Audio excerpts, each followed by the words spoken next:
Maxwell Lord. Alter egos, Amazing Wombat Man, Maximum Force, both known only to himself. Occupation, Justice League International Liaison. Known relatives, Maxwell Lord III, father, whereabouts status unknown. Claire, ex-wife.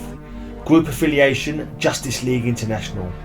Base of operations, Justice League America Embassy, New York. First appearance, Justice League 1, May 1987. Height 6 foot, weight 165 pounds, eyes brown, hair brown. History. Maxwell Lord IV was born with a silver spoon in his mouth that he had traded with another infant for some bronze-plated shoes. It is known that Max was brought up with the idea that it's not whether you win or lose, but how much you win. He was taught never to worry about meeting the same people you hurt on the way up the ladder when you're on your way down, simply because there is no such thing as down. There is no way to go but up. To that end, Max actually concocted the accidental death of the president of the company he worked for. At the crucial point, Max had an actual change of heart. He found his heart. But at this moment, Max fell under the influence of a self-aware computer that wanted to save us lowly humans from ourselves. From then on, his life, his mind was not his own. Max became a tool of the machine. Max became the head of innovative concepts and eventually Maxwell Lord Enterprises. Under the computer's none too subtle coercion, he became one of the wealthiest, most influential, most powerful men in the world and began recruiting members of the new Justice League even as it was forming. Few doubt that Maxwell Lord was the driving force behind the unification of the new Justice League and its many branches. Indeed, it was through Max's machinations that the League was given its United Nations international status. Finally, as he saw the people who trusted him betrayed and even killed, Max could no longer deny the caring he had found.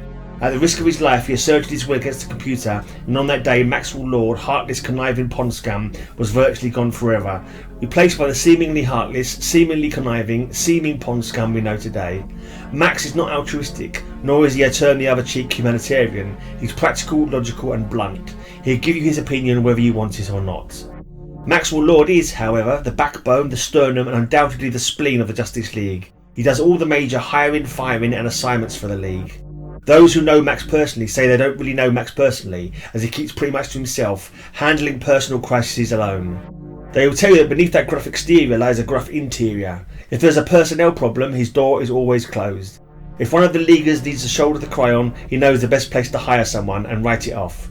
His patience has its limits, and he lets you know in no uncertain terms when he's reached them. Despite all of this, or because of it, Maxwell Lord has gained the respect of his co-leaguers and the superhero community at large, the latter of whom think that anyone who could deal with that group of mixed personalities on a day-to-day basis must have something going for him. Powers and weapons. Maxwell Lord is more than just a persuasive nooge. His business acumen goes beyond genius. Max actually has the power to make people think the way he wants them to think. This power manifested itself after the invasion gene bomb was dropped. It can be as simple as making people imagine they hear something behind them, perfect for distractions, or more complex, such as convincing someone they should be a member of the Justice League, as he did with the Huntress. Max has described it as the ability to give someone's mind a little push.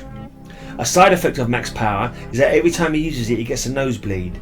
This inconvenience has caused Max to keep a large supply of red handkerchiefs on hand.